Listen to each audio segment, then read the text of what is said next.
Now, what is this? Yes, can you tell me what is this? What is this sign? What is this that I am demonstrating over here? Hemoglobinemia. Hemoglobinemia. Yes, so there is a pink discoloration is there. So this is the hemoglobinemia. Hemoglobinemia. Okay. What is this? This is a urine sample. What am I indicating over here? Hemoglobinuria. Very good. Hemoglobinuria. Hemoglobin present. So dark colored urine is there. Okay. Now what are these? Cystocytes. Very good. The helmet cells, the broken down fragmented. I will use the term, this is better term, fragmented RBCs. Okay, fragmented RBCs, as we can appreciate. This is the basic pathology. As we can see, the red cell which has been coated by the particular antibody, red cell antigen is present, that is coated by the IgM antibodies, which is of anti-A or any. For example, over here I'm taking anti-A and this was the A antigen. So once they were, these antibodies were binding with each other, so there was a antigen antibody complex formation. So once the complex will be there will be activation of complement, and if you remember, the formation of MAC complex C5b9 is going to cause intravascular hemolysis or breakdown of the RBC, and this is going to itself trigger DIC, disseminated intravascular coagulation. And because of all the features of IVH, if you remember, we have learned in hemolytic anemia, that is hemoglobinemia, means presence of hemoglobin in the blood. How you see, if you just centrifuge the sample, let the sample, allow it to wait for some time, you will see the pinkish discoloration of the plasma, presence of hemoglobin in urine, raised serum bilirubin, that is the indirect bilirubin is going to increase, and methalbumin is also present. Along with that, there is also release of other complement products like C3 and C5a, leading to hypotension and shock, which is responsible for hypotension and the shock. Last leg of today's lecture, and a very important long answer question. It is one of the competencies given separately by the National Medical Council. So you can hope this as a long answer question in your current exam.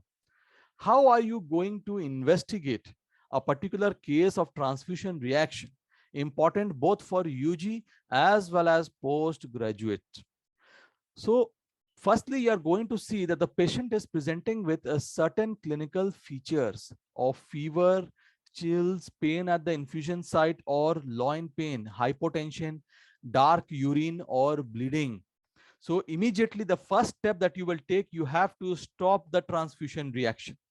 You should maintain the IV line in place. Why? Because we know that one of the sign symptoms is tachycardia development with shock, okay, and hypotension. So you have to keep the IV line ready in place with normal saline.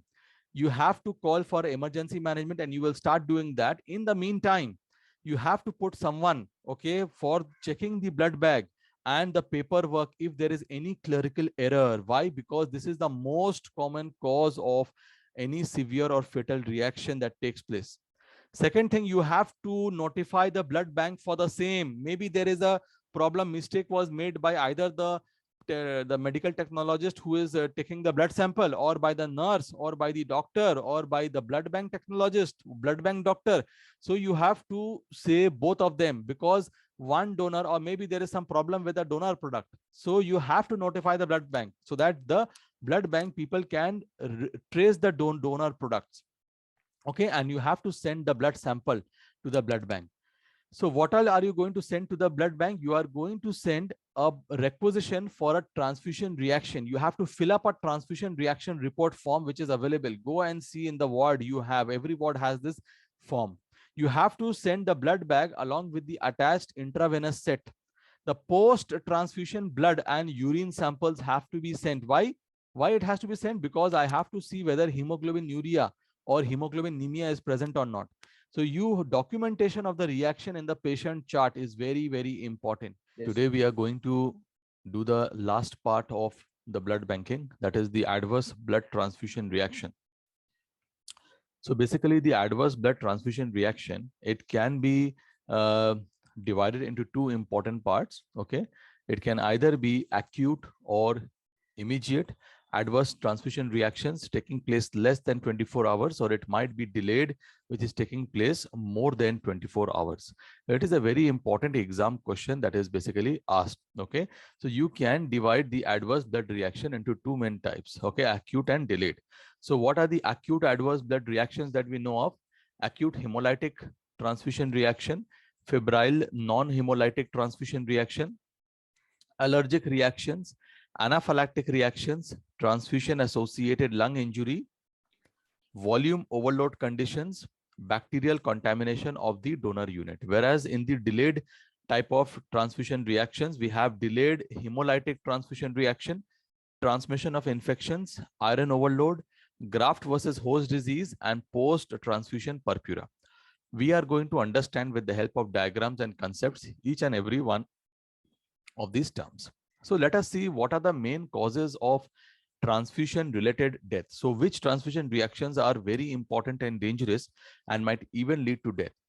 So very importantly over here we have immediate acute hemolytic transfusion reaction, which occurs because of ABO incompatibility. Pulmonary edema and congestive heart failure occurring because of circulatory overload. Okay, that can also lead to death. Bacterial contamination of the donor unit might also lead to death. Okay. Transfusion of physically damaged red cells by heat or cold might lead to death, and transfusion associated graft versus host disease. All of these are the major causes of transfusion related death. Now, before we go into the first very important ABO incompatibility, that is the most commonly encountered dangerous transfusion reaction. So we are going to understand the concept of direct Coombs test, or also called as the DAT test, because this becomes very important for the understanding. So see what happens that if, for example, you are giving any blood sample to a particular patient, okay, and you have given a wrong blood, okay, you have given a wrong blood sample to the patient. So for example, as a result, what happened that, for example, this was an A group person, okay, just let me give you with the help of diagram. This was a A group person and you have given a B. So B was having anti-A. So that anti-A went and bound with the A blood group RBC. So this anti-A went and bound with the A. So this anti-A is present basically in the recipient, and this RBC is coming from the donor. So the donor blood was given to the recipient, and for example, A blood group was given to a B person having anti-A. So as a result, what happened that these anti-A, they went and they had basically on the surface of the A blood group, they had gone and they have attached. Okay, so they have coated the RBC surface, as we can see here, here, and here. So if the sample is taken from such a recipient in which the hemolytic anemia or ABO incompatibility was there, so over here, what we did, we had washed the patient's RBCs and they were incubated with anti-human antibodies. So we had added certain antibodies which are going to bind against other antibodies. So this is the reagent that we used, and this reagent bound with the antibodies that were already present on the surface of the RBCs. So if the antibodies were coating the surface of the RBCs, then on addition of the Coombs reagent over here, they will show agglutination, as we can appreciate over here. So basically agglutination, if it is present, okay, when we are adding the Coombs reagent, that is nothing but anti-human antibodies, antibody against antibody, okay. And if agglutination is present on addition of Coombs reagent, then we say it is a DAT positive test, and it confirms the nature of the hemolytic transfusion reaction. Is it very clear? So upon the basis of this, okay, I will just repeat it once more. Upon the basis of this DAT test only, we are going to understand the transfusion reaction. Okay, I will just repeat it once more. Just pay attention, everyone. I will just repeat it once more. So basically, what we want to understand is the concept. Basically, what we want to understand is the concept of acute hemolytic transfusion reaction. Okay. So for example, for understanding that, we have to understand the concept of direct Coombs test or direct antiglobulin test. So suppose, for example, the donor is basically an A blood group individual, and by mistake, I have given to the recipient who is of B blood group. Okay, recipient is B blood group, and B blood group individuals, they have anti-A in their sera. Okay, so what happened that to the recipient, the donor has given the blood to the recipient. A blood group was given to the B blood group. So whatever anti-A was there, it went and it has coated the surface of the RBC, as we can see in this diagram. So these RBCs having blood group A, they are coated by anti-A antibodies coming from the group B individual. So as a result, what is going to happen, that they are going to activate the complement system and they are going to cause the lysis of these RBCs. Okay, so how to detect the presence of this anti-A antibodies? We are going to carry out a Coombs test. So we take certain amount of sample from the patient's hand, okay, from the patient blood vessels. I'm taking the sample, and those samples are going to contain the RBCs which are coated by the anti-A antibodies. To this RBC, we are adding a reagent that is called as the Coombs reagent. Okay, we are adding a reagent that is called as a Coombs reagent. So basically what has happened, that to this RBC which has been coated by the anti-A antibodies, we have added a reagent called as the Coombs reagent. And what is the function of this Coombs reagent? This Coombs reagent is going to go and bind to the to the antibodies which have already coated the RBCs. And once this coating is there, okay, so these particular antibodies that we appreciate over here, okay, these are the Coombs reagent. So that is going to facilitate what is called as an agglutination. So agglutination on addition of the Coombs reagent is confirmatory that an immune hemolytic reaction has already taken place. Okay, is it very clear? Yes. So the concept of DAT test. So because why I'm saying, because now everywhere you are going to see what is a DAT, what is a DAT test. So that becomes very important over here. So acute hemolytic transfusion reaction, it is a medical emergency which occurs because of intravascular destruction of the donor RBCs. Donor RBCs are destroyed by the antibodies present in the recipient, and that is going to happen when there is a ABO mismatch. Okay, so it occurs because of transfusion of ABO mismatched blood to the recipient, and most common cause for the same, it occurs due to a clerical error. So most commonly it occurs because of a clerical error. Now the most severe reaction is when a group A blood is given to a group O recipient. So most severe reaction occurs when a group A blood is given to a group O recipient. Okay, this most severe reaction occurs there. Now, what is the pathophysiology? As I told you, now if this is the RBC, for example, this is the RBC, okay, which is containing the A antigen, and for example, over here the anti-A antibody came and it attached. So whenever there's an antigen antibody reaction formation inside the body, what is going to happen? They are going to activate the complement system. Yes, knowledge of general pathology. They will activate the complement system, and once the complement system is going to activate, they are going to form the membrane attack complex, leading to lysis of the RBCs. Ultimately there will be intravascular hemolysis. So what are the signs, symptoms of this reaction? There will be fever because of release of all the inflammatory cytokines, pain at the infusion site, very very important site. Lower back pain or loin pain is there. Why? Because of excessive hemoglobinuria. Okay, kidney failure might also be there. There will be oozing from the venipuncture site. There will be, and because the patient will go into shock, there will be tachycardia with hemoglobinuria and hypotension. Okay, so what are the lab features for the diagnosis of the same? So as I have explained you only, so first of all, because the RBC has been lysed, so after transfusion, whatever sample if you take that particular blood sample and if you centrifuge, okay, if you take the blood sample and if you centrifuge, what is going to happen, that the RBC is going, that the separation that is going to take place, okay, this RBC over here, whatever separation sedimentation will occur on the surface, you will have a very pink appearance. Instead of a colorless appearance, we will have a pink appearance. So that is indicative of hemoglobinemia. Hemoglobin was released into the circulation because of the breakdown of the RBCs. The confirmatory test to confirm the immune hemolytic nature of the disease, we have to do the DAT test. So the concept of direct antiglobulin test or Coombs test is very much clear. So that has to be come out, that has to be documented as positive. So in case whenever you are suspecting a reaction, if you are the MO working over there, you have to carry out the direct antiglobulin test to confirm the nature of the particular transfusion reaction. Okay, there will be hemoglobinuria, there will be presence of hemoglobin in the urine, and there are specific tests for this. Yes, you appreciate that? Yes, which are the tests? In urine example we have seen that. Okay, now after that, in the peripheral blood examination, if you are going to appreciate, you will see the presence of what is called as a cystocytes. Okay, cystocytes are nothing but these are fragmented RBCs. These are fragmented RBCs. I hope you have gone through the normal hematopoiesis lecture. So these are broken down RBCs that you see, cystocytes. Okay, and you might also see spherocytes in the peripheral blood smear. And because of the breakdown of the RBCs, there is a release of the hemoglobin, which is going to convert to bilirubin, and that is going to lead it to unconjugated hyperbilirubinemia with an increase in indirect serum bilirubin levels. Okay, so this is the basic pathology. As we can see, the red cell which has been coated by the particular antibody, red cell antigen is present, that is coated by the IgM antibodies, which is of anti-A or any. For example, over here I'm taking anti-A and this was the A antigen.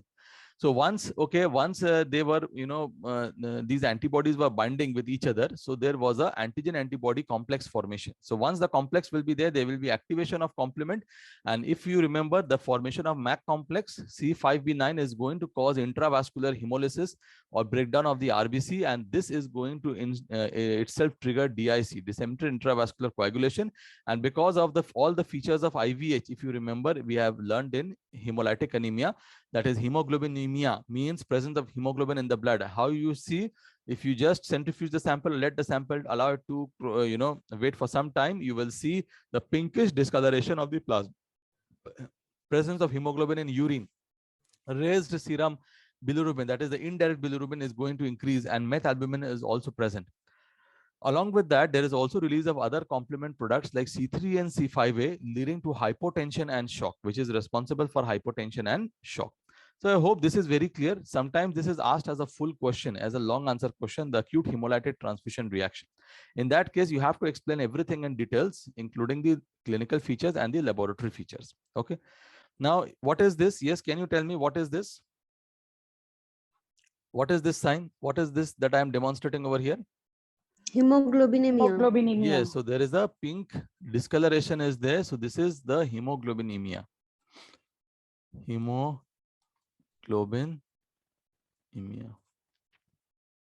Okay. What is this? This is a urine sample. What am I indicating over here? Hemoglobinuria. Very good. Hemoglobinuria. Hemoglobin present. So dark colored urine is there. Okay. Now what are these? Cystocytes. Very good. The helmet cells, the broken down fragmented. I will use the term, this is better term, fragmented RBCs. Okay, fragmented RBCs, as we can appreciate. Okay, so all these things have been discussed in the basics of RBC and normal hematopoiesis. Now the second important febrile non-hemolytic transfusion reaction, or the second.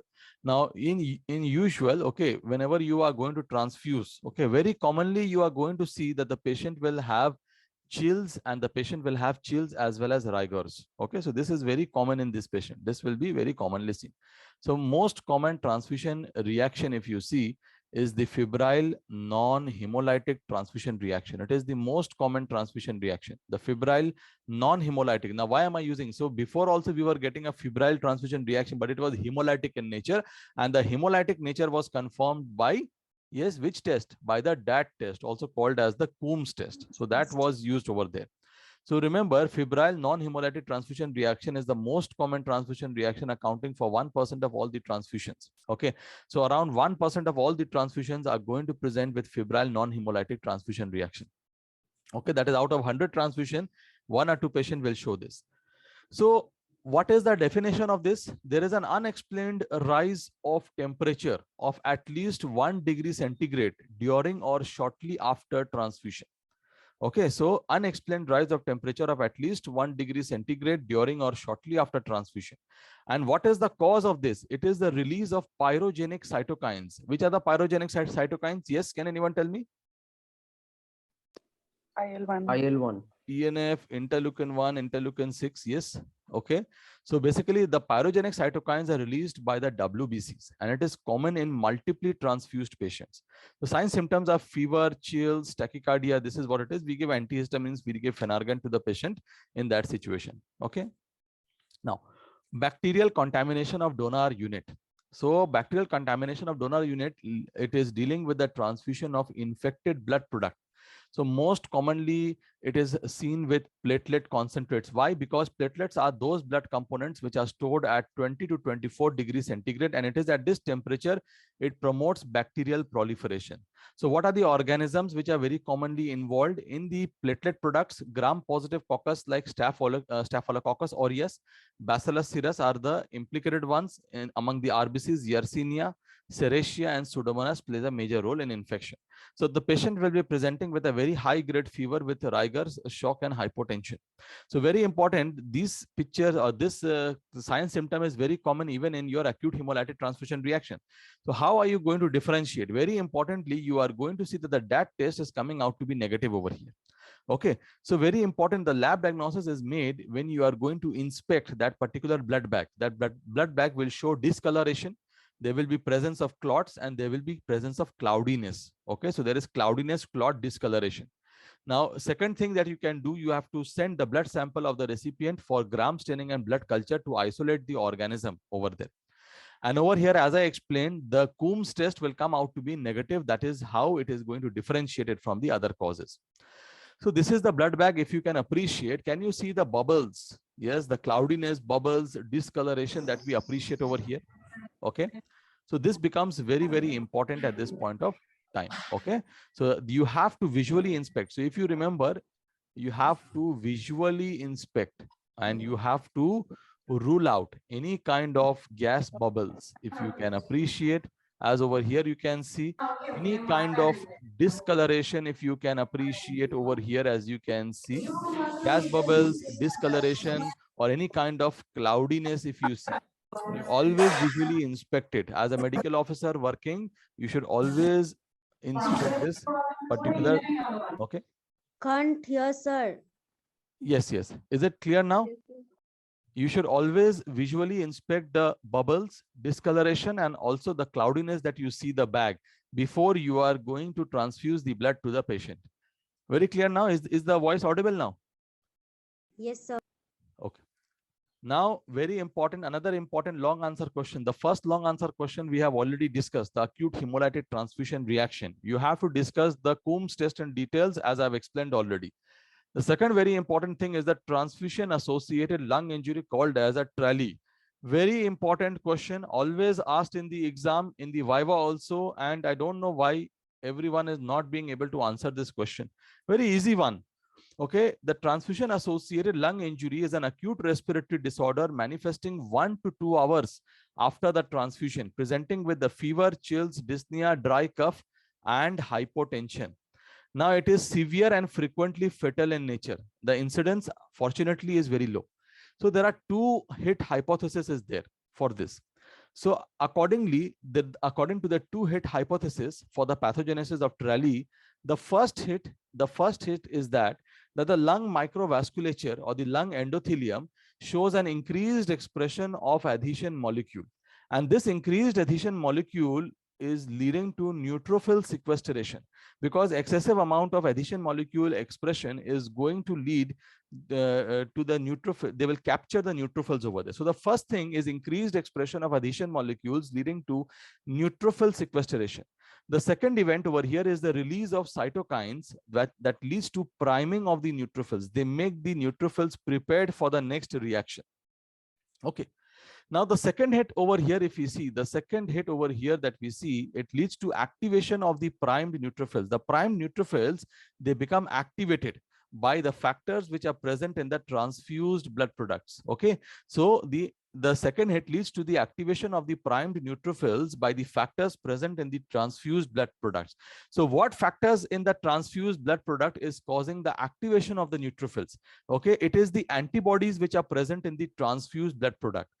What does this antibody do? They are basically recognizing the major histocompatibility complex antigen called as the MHC antigen present on the surface of the neutrophils. Okay, they recognize the MHC antigens present on the surface of the neutrophils. Okay, so antibody products in transfused blood products are basically responsible for activation of the neutrophils via binding with the MHC antigen on the surface of the neutrophils. Now these antibodies are present in increased amount. These antibodies which were responsible for activation of the neutrophils, they are present in increased amount in multiparous women. who have given birth to multiple children. So they have received multiple amounts of transfusions. So they basically develop, okay, this multiparous women who have given birth to child, they have developed antibody in response to the foreign MHC antigens expressed in the fetus. Okay, they have developed antibodies in response to foreign MHC antigens expressed in the fetus. And as a result, these antibodies which were developed against the fetus MHC or major histocompatibility antigen, this antibody, such individuals, if blood sample is taken, if the donor is taken from the multiparous woman containing the antibody, it is going to go and activate the neutrophils in the recipient. Okay, it is going to activate this in the recipient. Is it clear to everyone? So there is an increased incidence of a TRALI, if you see, is present in plasma-rich blood products like the FFPs and the platelets, if you see. So increased incidence of TRALI is seen in plasma-rich because the plasma is basically rich in the antibodies, and because these antibodies are basically or mainly responsible. Yes or no? So if these antibodies are basically responsible, so any product containing much amount of plasma, that is responsible for increased incidence of TRALI. So for example, FFPs and platelets, okay, they are responsible mainly for the TRALI. So activated neutrophils, they are going to aggregate in the lung microvasculature, leading to increased inflammation, leading to an increased vascular permeability and pulmonary edema, very similar to ARDS that we see, acute respiratory distress syndrome. So clinically, the patient will present with a sudden onset respiratory failure during or soon after transfusion, along with fever, hypotension, and hypoxemia. X-ray, if you are going to see, there will be diffuse bilateral pulmonary infiltrate, just like you are seeing in COVID-19 patients. Mortality is 5% in uncomplicated cases, and 67% mortality is there in severely ill patients.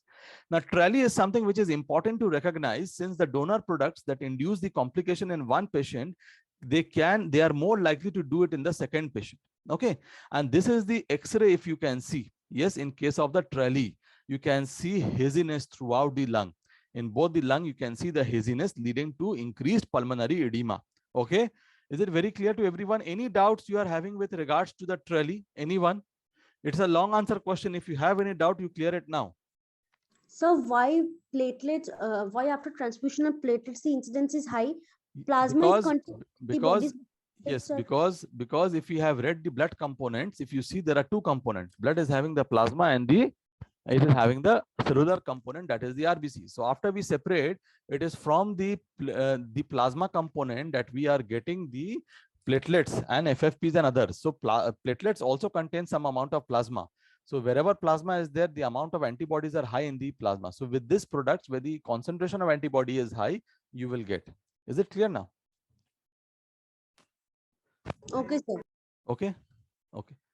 So always remember, this is a very important feature, very important Viva question in also MD exams, especially in MD exams, this question is asked and no one is able to answer in the MD exams this question. Okay, and especially it is also asked as a long answer. TRALI is an important long answer, short answer question, or as a part of a long answer question in all exams. So remember this very importantly. Then we come to the delayed hemolytic transfusion reaction. So we had already read about the acute hemolytic transfusion reaction, and this acute transfusion reaction that we are basically looking at over here, acute hemolytic transfusion reaction, that occurs in less than 24 hours. Acute transfusion reaction occurs in less than 24 hours, whereas chronic transfusion reaction, that is the delayed type, is occurring more than 24 hours. So what is the cause over here? So it occurs several days or even weeks after the transfusion has taken place. So what happens that it is basically occurring in those individuals who have already received previous transfusions, or in pregnant individuals, or who have undergone previous pregnancy. Why? Because any individual who has received a previous transfusion, or anyone who has become pregnant, they are exposed to the foreign red cell antigen. Okay, and what happens when by the first transfusion they are sensitized? Okay, so they will develop antibody against it, but it is low titer. So in the first thing, you have sensitization. So remember, with the first transfusion, okay, so you see what happens whenever we are only matching for the ABO and the RH. There might be several antigens present on the RBC surface that our body can develop antibody against. So we are not testing everything. We are doing the cross matching and then we are giving the blood, but we can develop certain antibody against the foreign RBC. So certain antibodies, these are non-specific antibodies. At first, our body is going to develop non-specific antibodies, okay, against it. And this amount of antibody that is formed, it is formed in low titer, in less volume it is formed. Understand? But for example, if I have developed the antibody first, and if I have again received that same particular red cell antigen, re-exposure to the same red cell antigen will lead to a secondary IgG immune response. And over here, the hemolysis that occurs, it is extravascular hemolysis. It is not intravascular hemolysis. This is how you differentiate between acute and chronic hemolysis. Is it very clear? Over here, which red cell antigen? Now remember, in case of acute hemolytic transfusion reaction, it was the ABO antigens which were implicated. But in case of delayed type, the red cell antigen which are implicated is KIT, Duffy, KL, and MNS. And always remember, in the first time, if you give, there will just be sensitization.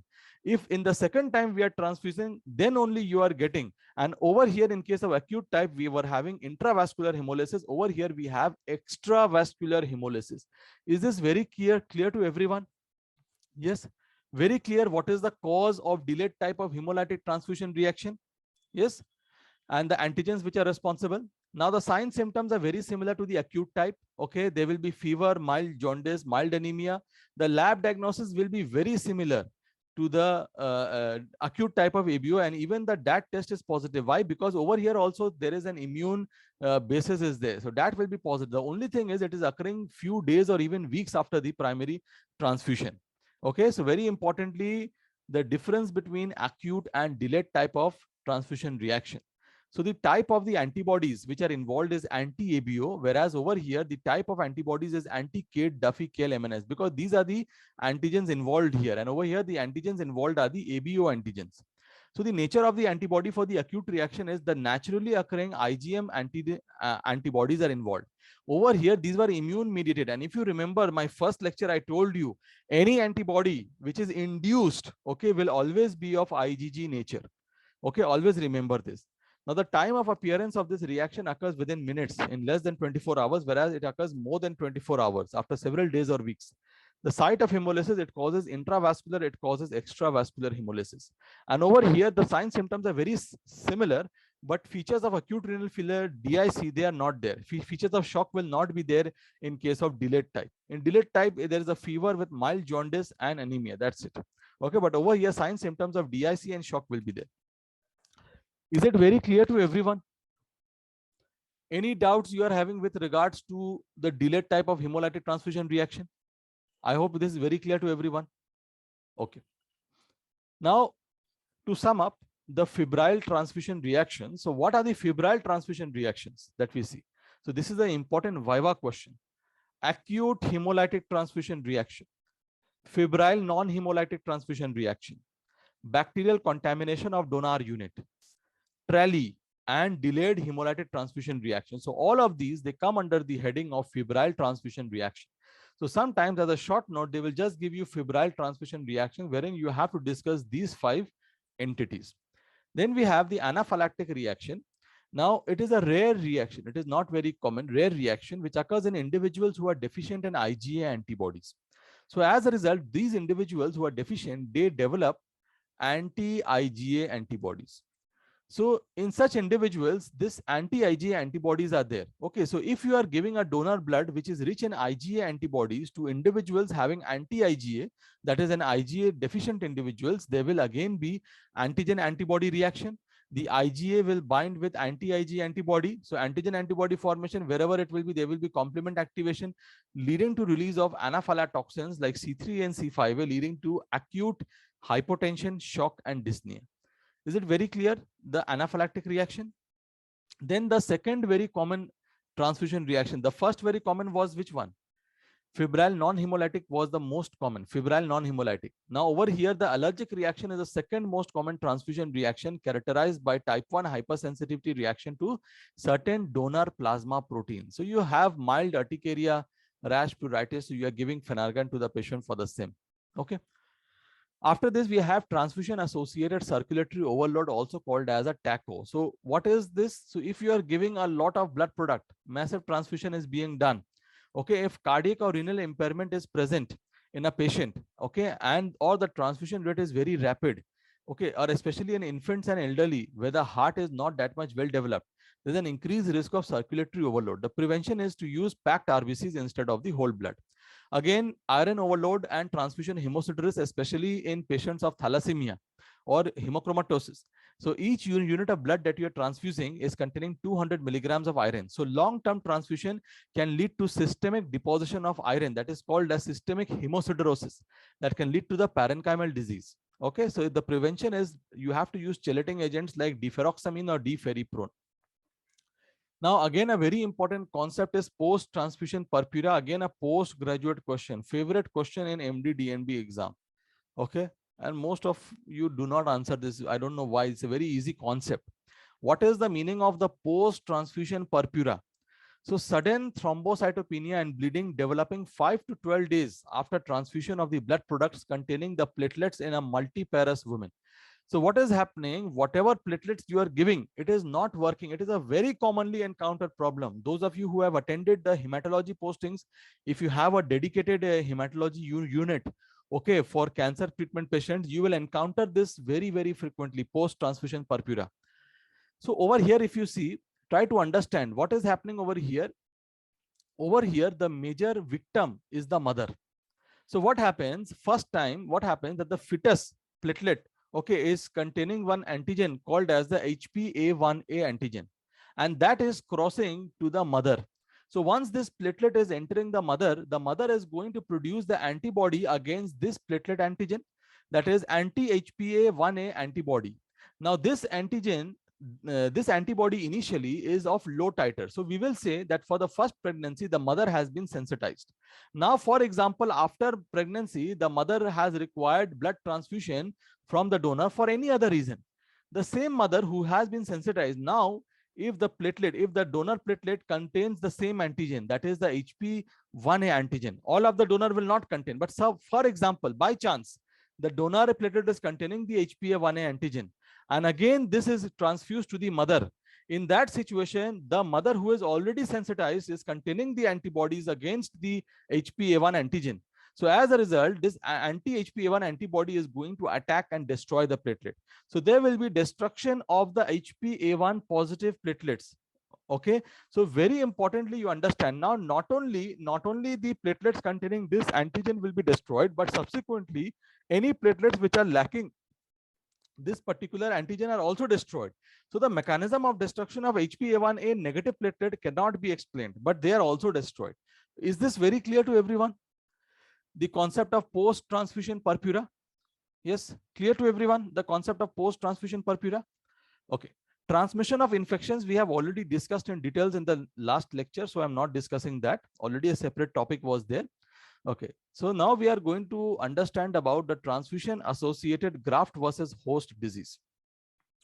Now, what is happening till now? What were we reading? That we are giving anything to the recipient and the recipient is causing the problem. Yes, we were discussing that.